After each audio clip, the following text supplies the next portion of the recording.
Hello, welcome to this presentation about family internet controls. I know some people are familiar with the term parental controls, but here at SPSD, our families are diverse. Maybe you're someone who live with your parents or with your grandparents, or you live with a family friend or another caregiver. We know our PSD families all look a little different. So that's why we're using the term internet family controls and not parental controls. But if you're used to the word parental controls, we mean the same thing.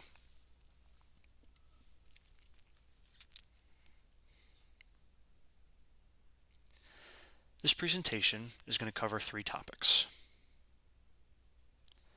The first is the family-child relationship. Second is content ratings, meaning just the scale between what's appropriate and what's not appropriate. And finally, family controls. Now, we can't discuss all the different options for controls out there in this presentation, so that's why we're going to focus on three main companies: Apple, Google, and Microsoft.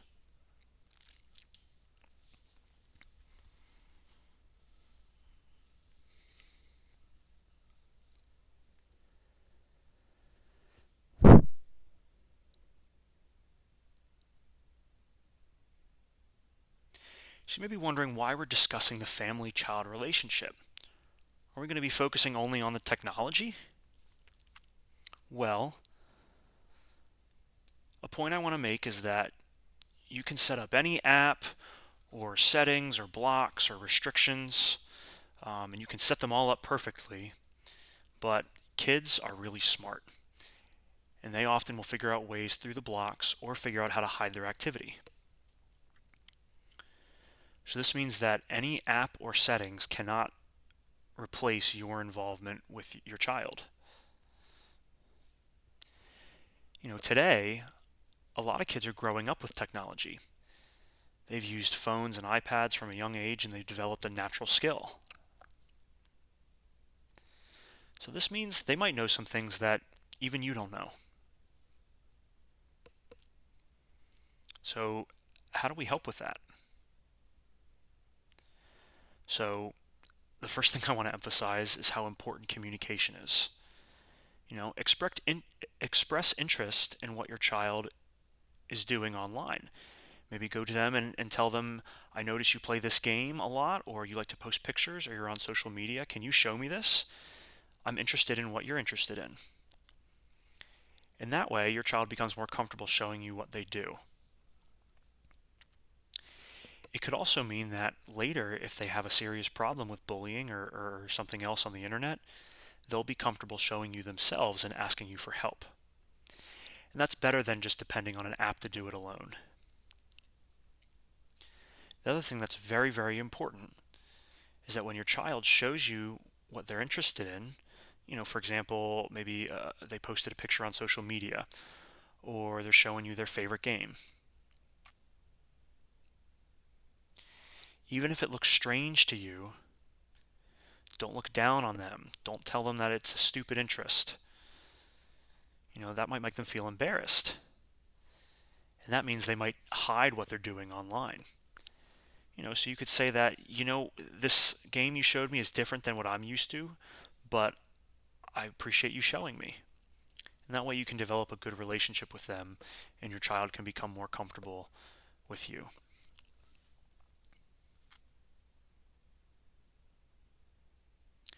So you can see behind me are all just examples of different things from today, like jokes and videos, pictures, activities that kids are doing online today. And you might even notice some things that you've seen your child involved already. And maybe you've seen it before and you're looking at it and you're going, I don't understand the joke and it looks weird to me. Trust me, I know it. I feel the same sometimes. But again, it's very important not to look down on their interests. You might think back to when you were growing up and your parents looked down on something you were interested in and it made you feel bad. We don't want our children to feel disheartened and uncomfortable.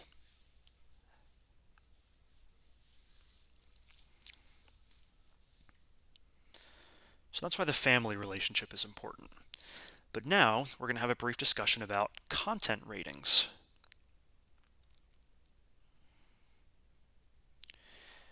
Meaning the spectrum of things that are maybe appropriate for young children, all the way down to the other end of things that are designed for mature audiences. Most people are familiar with these ratings. Ratings for TV and movies and video games. But it's possible that what the ratings meant to you growing up might mean something different today. For example, PG might have meant maybe there's some language, but there's no sexual content. But today it might mean something very different. So it's really important that you do some research yourself to figure out what these ratings mean. You can even go into, the video game store, GameStop, and actually pick up the game and read on the back, and it'll tell you exactly why they rate it T or E or M. Or you can go on Google and research the game or the movie and figure out on the internet why it's giving it that rating. So maybe you can see, it's rated T because it has these topics that I don't think are appropriate for my child. Now, I want to emphasize that PSD cannot and will not try to tell you what is appropriate for your family at home. That's up to you and your family to decide. But hopefully we can give you some helpful information about what's out there to help you make that decision.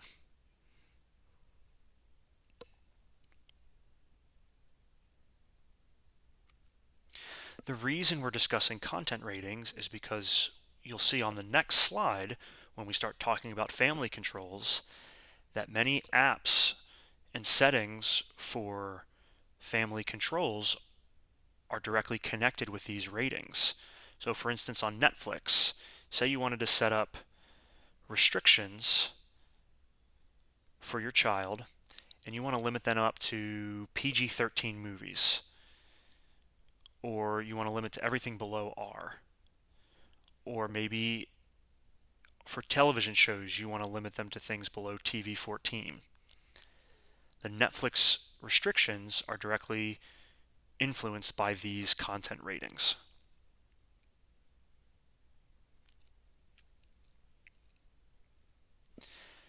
So now we are finally looking at specific control options for your computers and phones, different apps, many different options.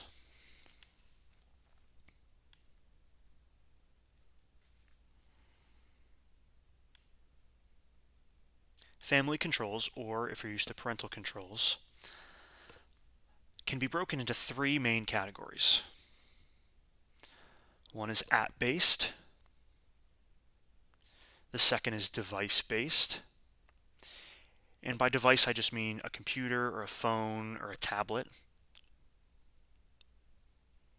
And the last is account-based. So for the first one, app-based, we'll use Netflix as an example again.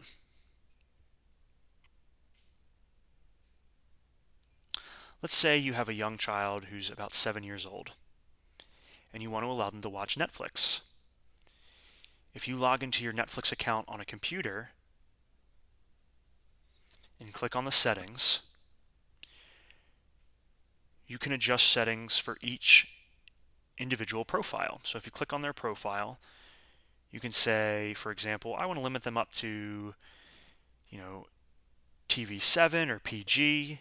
All of that's going to be up to you. But the reason we're calling this grouping app-based is because once you get everything set up on Netflix, does that mean that Hulu or Disney Plus are going to have the same restrictions?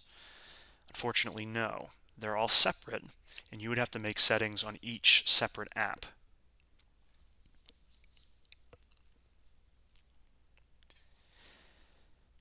Now to device-based settings. Again, I mean your phone or your computer or tablet. Many devices have built-in settings to restrict content. For example, my personal iPhone has an app called Screen Time.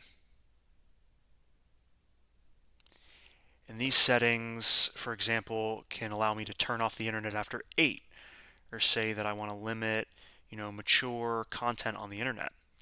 And I can set all that up right on my phone.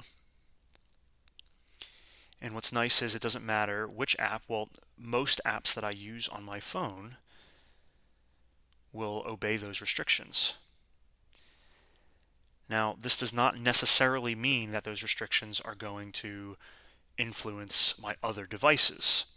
Right now, I'm really just talking about settings that are only influencing the phone itself. And third, we have account-based settings.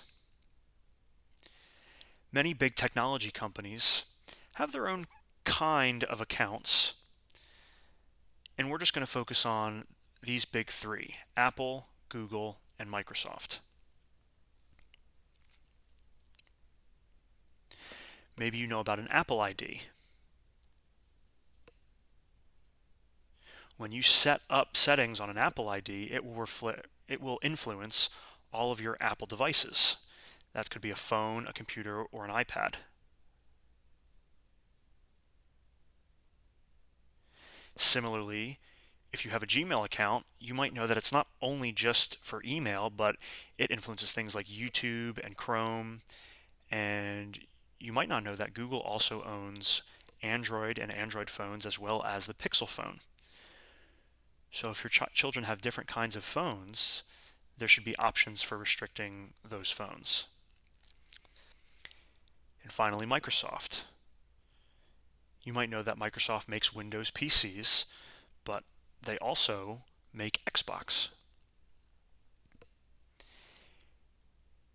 And when you set up a Microsoft account, if you put restrictions on a child's Microsoft account, that can restrict their activity on their Xbox.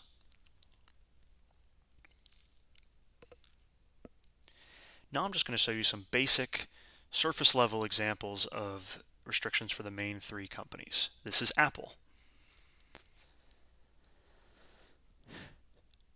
So you can see some screens from my personal phone. There's the Screen Time app, and you can see that it actually has content restrictions, but it will also monitor my activity and make a report. And because these settings are connected with my Apple ID, when I open my Mac laptop, I also see screen time settings that are connected with the settings that I put on my phone. Apple also has something that's called Family Service that allows you to set up an account for your child specifically.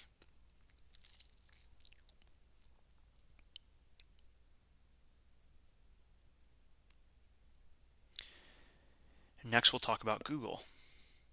And remember, that also includes Android phones, as well as Android tablets. Google has their own service called Family Link.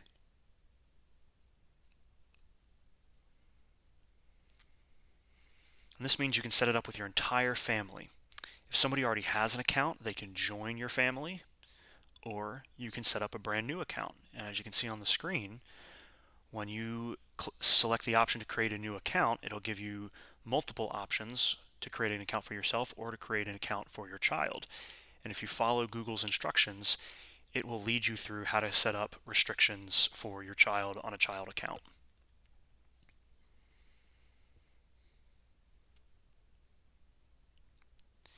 And the last company is Microsoft. And their service is just called Microsoft Family. And you can set up an account similar to Google and Apple on Microsoft. And if you have a PC and you look at the settings on the PC, you can set up an account for your child and create restrictions for their Xbox. And so that means if they log in with their Microsoft account on the Xbox,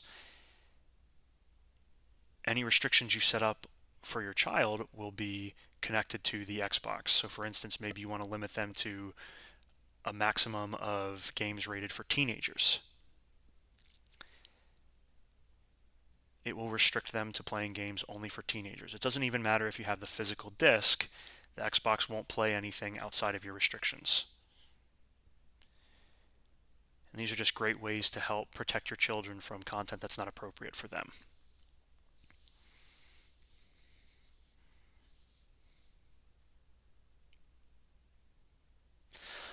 All right, well, I know we've given you a lot of information and still we've barely scratched the surface.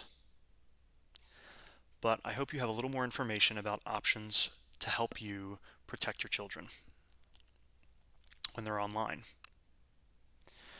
So we're going to look at 3 words. Communication is the first one. Remember, don't look down on what your children are doing online and express interest. Hopefully, your kids will feel comfortable with you. Cooperation. Kids have a lot of skill with technology and they might be able to teach you something that you don't know. And the last one is stay involved. Every day technology is changing. There are new movies and games and new content out there. So we can't just really set it and forget it with these apps. Every day we must be watching and paying attention. As technology influences new content, we can remember that word, our first word, communicate. Maybe talk to your children and see what they know. So if we work together, we can protect our children online.